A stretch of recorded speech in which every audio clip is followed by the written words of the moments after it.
Olá, trabalhadores e trabalhadoras do Centro Paula Souza. Estamos começando mais um Sinteps Podcast. Hoje, com ela, que é professora, segunda presidente da POESP, o maior sindicato da América Latina, e também deputada estadual, Estado de São Paulo, professora Bebel. Seja bem-vinda ao nosso sindicato, aqui à nossa sede do Sinteps. Se apresenta um pouco para a gente aqui. Que bom ter uma carinha jovem perguntando para a gente, né? Mas, Fernando, que satisfação estar aqui na sede do Sinteps. Eu estive aqui no momento em que conversei com os professores, professoras, né? Era uma corrida eleitoral, mas voltar aqui para discutir a educação, discutir os rumos, né? Que juntos, porque todos nós estamos sendo atacados por esse governador, pelas políticas públicas que ele está impondo, né? Eu acredito que é de suma importância. Então, estar aqui é uma contribuição, né, que vocês estão me dando até para expor as minhas ideias e o que eu estou pensando desse momento. Olha, aqui no Centro Paula Souza, a gente tem passado por diversos ataques que a gente pensa aqui dentro do universo Centro Paula Souza, que são assim, por exemplo, esse ano não tivemos nenhum reajuste para os nossos trabalhadores, que é uma realidade que se repete também na rede estadual da Secretaria de Educação. A gente tem passado por ataques de falta de investimento em infraestrutura, as nossas escolas estão caindo aos pedaços. Mas o nosso convite para a senhora estar aqui hoje com a gente também tem a ver com a gente sair um pouco só do universo Centro Paula Souza e falar da educação do Estado como um todo, né? Porque muitas vezes a gente fica fechado no nosso mundinho de falar, a gente não teve bônus, a gente não teve, o nosso plano de carreira não avançou, que está tramitando ainda aí o nosso plano de carreira, mas a gente tem que discutir a educação como um todo, quanto sindicato. E daí a gente sabe que o Sinteps, historicamente, sempre teve uma parceria muito legal com a POESP, e depois que a senhora se tornou deputada, sempre tivemos também uma parceria muito legal com a senhora lá dentro da LESP, representando as nossas pautas. E daí entra esse governo nefasto do Tarcísio, que vem atacando a educação por todos os lados, e daí a gente acompanhou, junto com a senhora, principalmente com a senhora lá na Comissão de Educação, esse corte dos 9 bilhões. Como que isso reflete na educação para nós como um todo? Bom, eu acredito, Fernando, e conversando com todos que estão nos assistindo, que nós não vamos poder mais ficar na política do varejo, que é a tradução que você faz. Ah, meu bônus não chegou, eu perdi não sei o quê. Não. O que está por detrás é um projeto, né? E um projeto no sentido de que a escola pública ela pode deixar de ser pública, né? Assim como os ataques frontais que têm sido feitos, por exemplo, no currículo escolar, né? Veja, perder geografia, filosofia, né? Que são as áreas das humanidades. A gente está tendo um retrocesso de lá de 1998, quando a senhora secretária de Educação, Rose Neubauer, ela demitiu, na época, por força de mexer no conteúdo curricular, 40 mil professores. Isso está no horizonte. Tá? Então, por que pensar no atacado que eu estou chamando a atenção, no maior nos chama atenção? Será que quem está reclamando do bônus, né, do problema de uma coisa ou de outra, está acertando, ou deveria fortalecer uma campanha para que a gente consiga enfrentar esse governador e colocar a educação no eixo dela? Ela tem que ser direito de todos e dever do Estado, né, oferecer. E o governante é o senhor Tarcísio de Freitas. Desde quando entrou, não fez outra coisa que senão, né, enfim, mexer com questões que tiram direitos, né? desde as taxas judiciais, né, a ampliação do preço das taxas judiciais, até mesmo questões outras, né, como foi recentemente a Escola Cívico-Militar. E eu subi imbuída naquele parlamento para falar 3 minutos. Veja, nós somos eleitos pelo povo, falar 3 minutos numa audiência pública, né, com um grupo do MBL e nós, do outro lado, para dizer que nós não queríamos escola cívico-militar, que é um risco para a educação, seja no estado de São Paulo, seja no Brasil. O governo federal, tão logo assumiu, extinguiu o decreto, né? E aqui o estado de São Paulo falou, não, agora eu topo, porque eu quero fazer lei. Né? Fez a lei. O que é que está por detrás disso? Nós temos que entender. Eu disse isso lá no STF. Nós temos que entender que é o seguinte, tem que ser feito um aceno para os bolsonaristas raiz. E os bolsonaristas raiz são aqueles que querem a escola cívico-militar, porque eles, na verdade, trabalham a escola como um espaço, né, de formatação de mentes e corações. É só a gente pegar o bolsonarista raiz, você não acredita no que eles falam. Você fala, não é possível que ele acredite nisso que ele está falando, mas ele acredita. Porque, lamentavelmente, tem 2 formas de você ver a ideologia. Ela como um conjunto de ideias ou uma concepção. No caso deles, não é só conjunto de ideias, é concepção mesmo. É como é que a gente volta ao militarismo por dentro da democracia através da escola. O Gramsci dava para a escola, né, ou deu para a escola, um papel especial. Aliás, o único marxista, eles, bolsonaristas, têm pavor de ouvir Marx, que ouça da minha boca. O único marxista que conferiu à escola um papel não de fazer cabeça, não é isso que o Gramsci pregava, mas contra-hegemônico, né? Que os estudantes tivessem todas as oportunidades de conhecimento, né?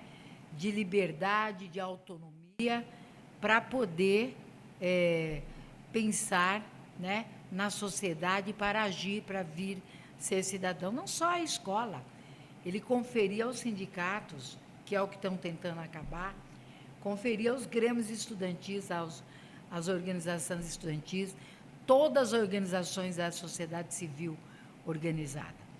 Então, é você entender o Gramsci pelo contrário do que o Tarcísio está fazendo. Ele está fazendo exatamente o que o Gramsci está dizendo, fortaleça o papel da escola, fortaleça o papel do sindicato, fortaleça o papel de todas as organizações da sociedade civil. Ganhos intelectuais, né, também, porque todos somos intelectuais, orgânicos, porque estamos numa profissão, nós formamos, então, nós somos orgânicos ali, né? E tem os intelectuais, que ele chama de tradicionais.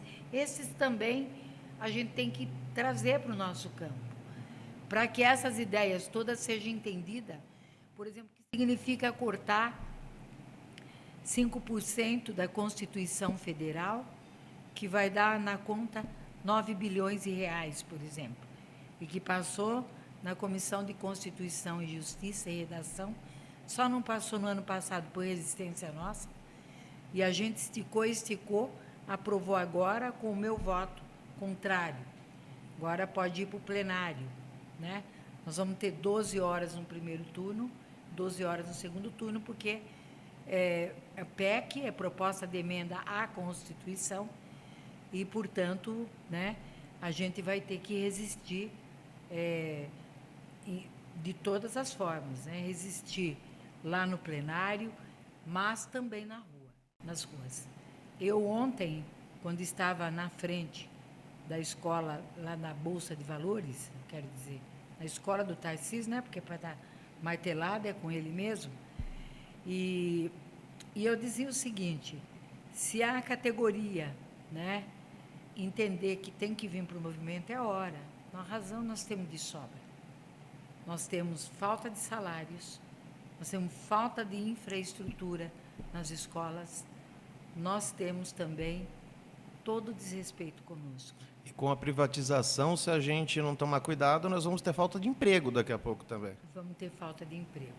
O que acaba acontecendo com essa PPP, né, parceria público-privada, é que ela é, na verdade, a mediação, é uma forma de caminhar para uma privatização no sentido verdadeiro do tema, tornar para a iniciativa privada mesmo. Que é o que eles que é o que o FEDER fez no Paraná antes de vir para cá. Sim. Que a gente já teve contatos também, fizemos uma reunião da nossa diretoria com a presidente do sindicato lá do Paraná, conversando sobre isso, e ela falou para a gente, começou do mesmo jeito, não, a gente não vai mexer na parte pedagógica, a gente só vai privatizar a construção e a parte administrativa, não vamos mexer com os professores. De repente já estava tudo privatizado, né? Então, assim, o professor que não entrar na luta agora, enquanto está começando essa luta, daqui a pouco ele não tem mais emprego para lutar. E não vai ter como cobrar o bônus. Não vai ter bônus para cobrar, não vai ter plano de carreira para brigar. Fernando, brilhante essa concluída que você deu, é isso, né? Quer dizer, nós estamos num espaço democrático, num Estado democrático, legitimamente eleito, todos, a gente não questiona se de esquerda ou de direita, todos são legítimos, foi voto popular, mas eu creio muito nos movimentos sociais, eu creio muito na força do sindicato. Não é por acaso que eu fui presidenta da PUESP depois de 20 anos, só homens sendo presidente. Depois eu era meio meninota, né? Porque com 30 e poucos anos você é meninota ainda, né? E eu consegui, naquele momento, dirigir uma das greves mais importantes, eu acho. Eu acho que eu tive 2 momentos que eu coordenei greves importantes. Essa do ano 2000, que foi mesmo um marco, a gente vinha com isso. Municipalização do ensino, que poderia ir para caminho, né, que foi para os municípios, e a gente sabia que a qualidade ia cair, não porque os professores municipais não são capazes, porque o município não tinha condições de arcar. Perda de disciplina das humanidades na grade curricular, né? Reforma do ensino médio daquela época, Rosineu Bauer queria fazer aqui, né? E fora o tempo que a gente estava sem reajuste e um autoritarismo dentro das salas de aulas, como estamos sofrendo hoje. Imagina, professor com aulas assistidas. No Centro Paula Souza estão tentando fazer isso também já. Estavam querendo fazer isso Quem que era, Felipe, que tinha que entrar na sala de aula?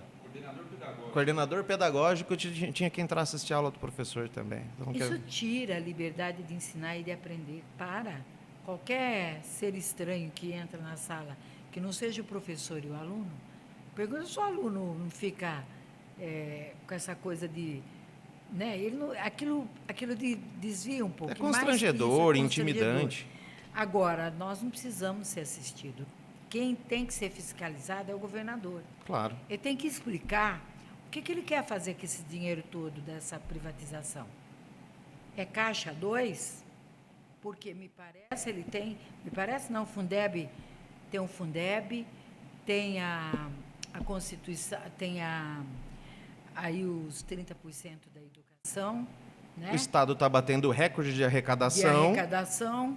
Então, o que está por detrás disso? Não, e outra... É o toma lá da cá? E assim, deputada, a visão que eu tenho, a senhora é deputada, a senhora sabe mais que eu nesse assunto, nessa parte, mas eu penso assim, o que me parece é que o governador, quando ele terceiriza, eu sempre fui contra qualquer tipo de privatização, mas vamos lá, privatizar empresas estatais é uma coisa. Privatizar um serviço direto à população é outra totalmente diferente. Privatizar a educação, me parece que o governador está se furtando ao trabalho dele. O trabalho dele é oferecer o serviço. e ele está passando para outra pessoa fazer, o que ele está fazendo é, o meu trabalho como governador é deixar de governar, é dar meu trabalho para os outros fazer.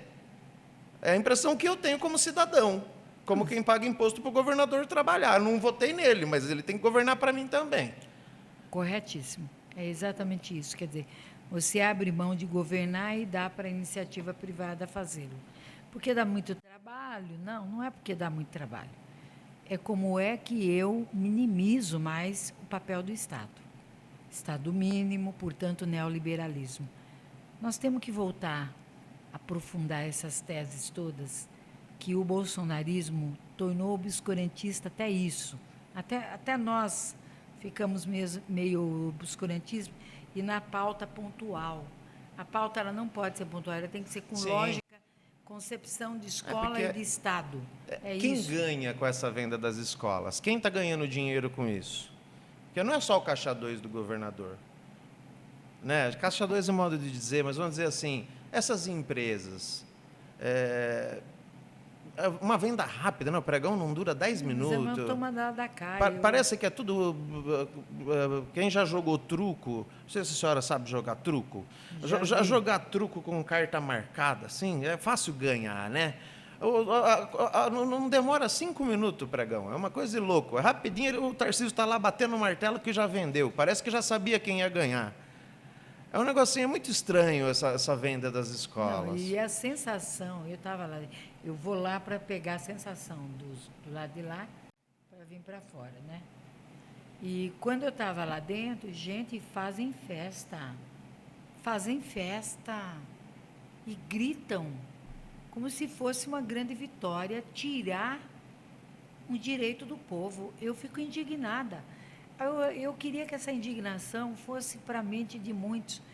A minha vontade, sabe, eu não sei, eu tenho como é que eu diria, uma ação, eu costumo ter ação muito rápida nessas questões todas. E eu estou achando que está na hora de irmos para a rua.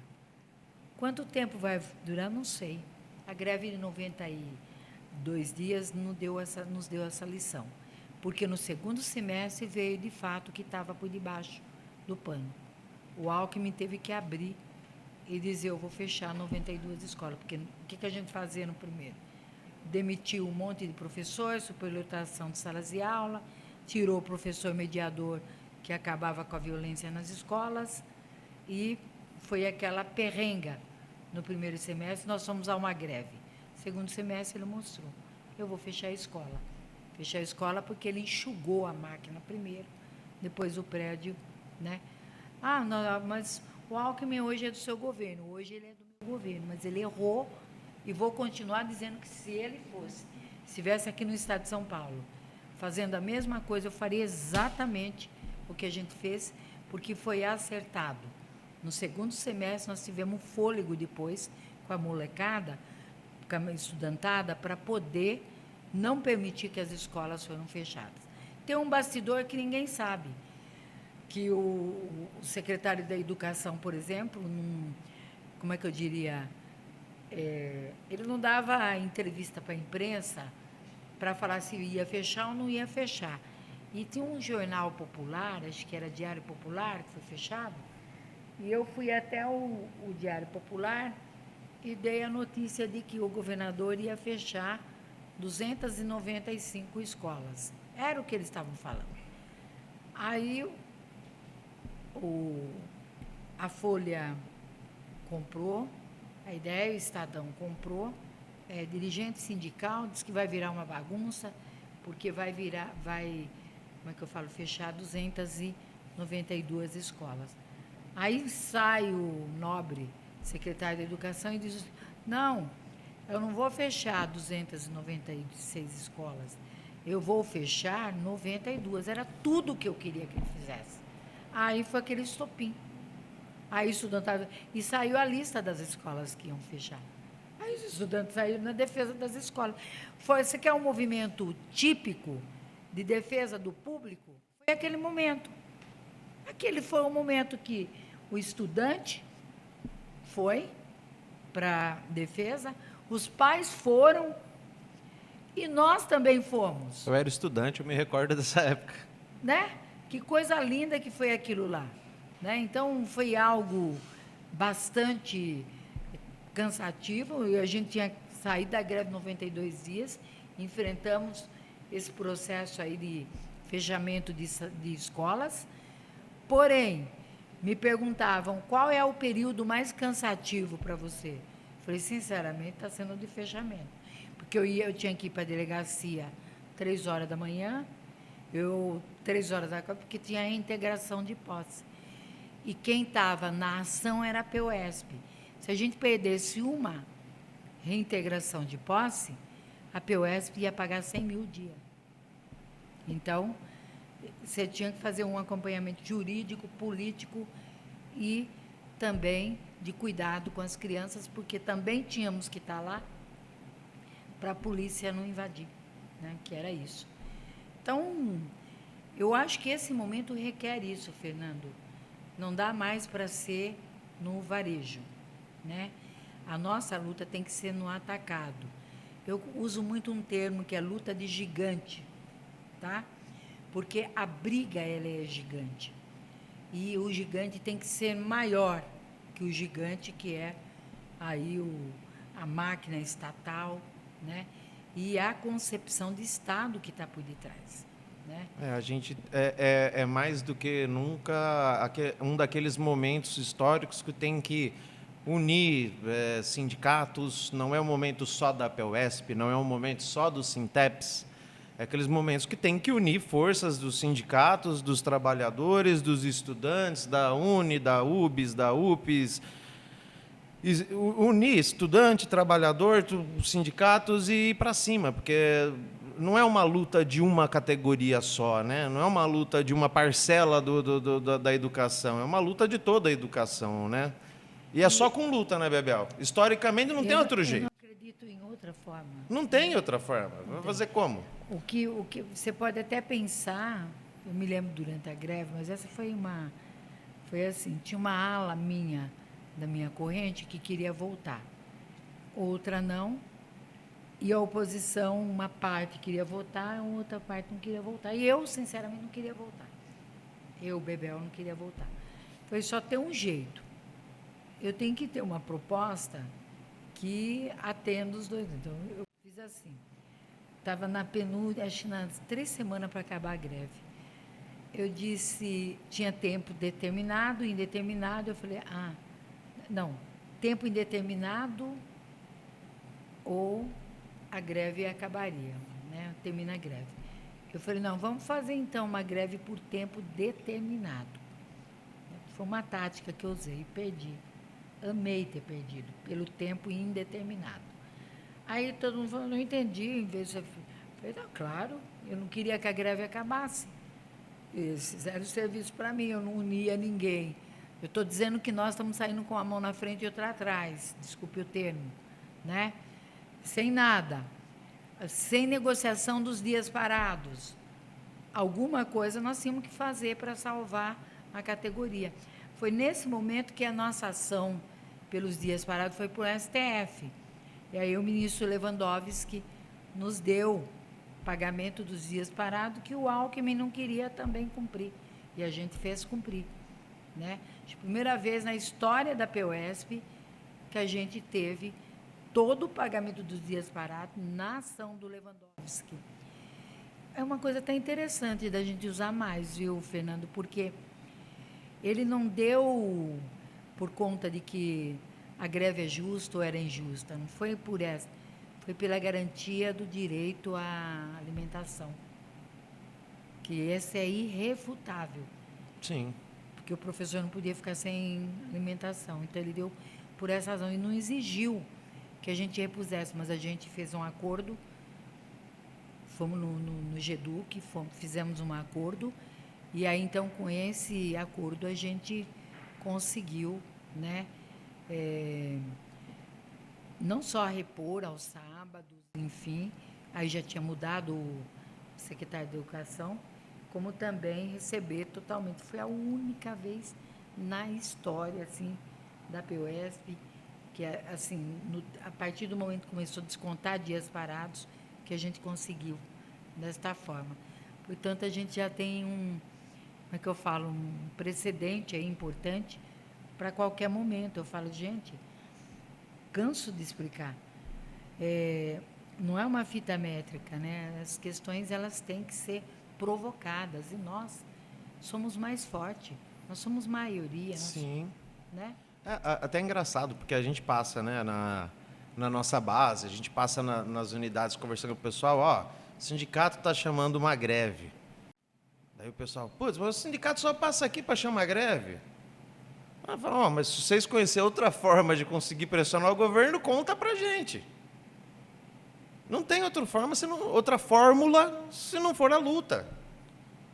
A gente insiste nisso toda vez que a gente passa na nossa base. A gente fala, ó, a nossa categoria, a gente só avançou alguma coisa em direito, em reajuste salarial, em mudança na carreira, quando teve greve. É a única forma de pressionar o governo. A gente trabalha diretamente com políticos, né? Nós somos um órgão estatal. E o jeito de pressionar a classe política é com luta. É empurrando eles na parede. Não tem outro jeito, é o jeito que faz aparecer. Na era Dória, né? Nossa. Oh, meu Deus. Que é desastroso também. Desastroso. A gente passou aquele momento da vacinação que ele não queria, ele não queria, na verdade, que a gente queria que a gente voltasse, mas não nos previa na fase 1 da vacinação. E aquela luta eu também hipoteco como uma das principais lutas, porque a gente ganhou a cabeça da sociedade, né? Aquela frasezinha. Educação e aprendizagem se recupera, a vida não. O pai ficava assustado. Você fala, mas assim, porque é perdendo um ente querido que você vai ver se vale a pena, né? Porque ao longo da vida se aprende, tem metodologias de aprendizagem, tem um monte, é possível, mas vida você não recupera, não tem como. E eu me lembro perfeitamente que eu fui para a porta do palácio e naquela época nem a vacina tinha, o que a gente queria que não voltasse. E o governador estava anunciando volta às aulas. Eu falei, não, eu vou para o palácio. Quando chego lá, uma barreira de policiais. Bom, eu conheci 1,5 m e vou para cima, né? Aí vem o Guido também atrás de mim. Aí os policiais com aquelas coisas, com aquelas escudos, com os escudos para cima da gente. Eu falei, gente, eu sou uma formiguinha perto de vocês. A gente só quer falar com o governador. Não, aqui não tem, não sei o quê, não sei o quê. Só que foi um dia que rendeu. Por quê?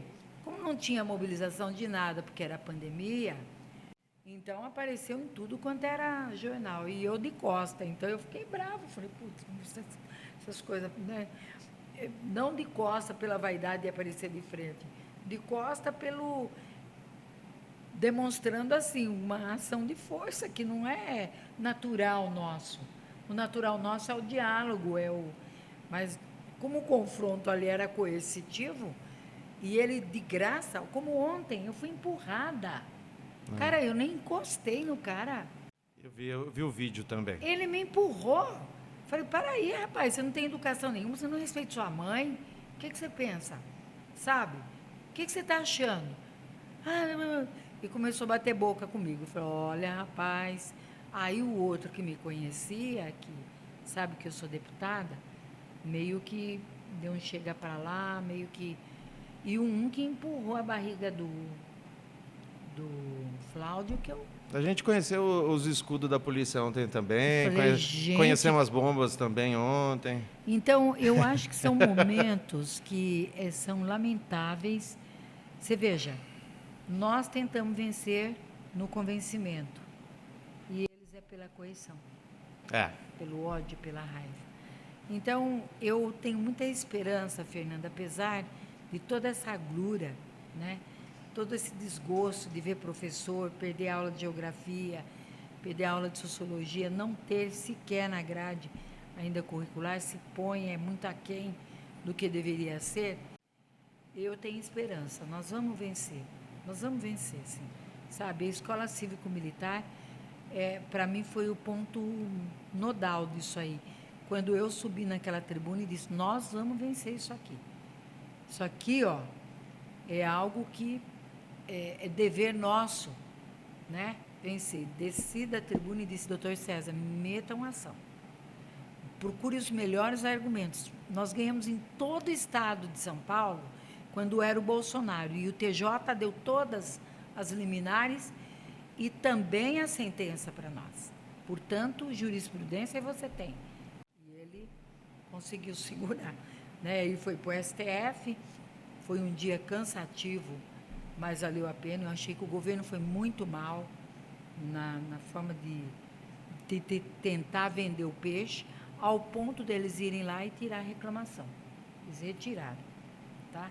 Jogaram para 2026. Sabe o que vai acontecer em 2026, Felipe e Fernando? Eleições.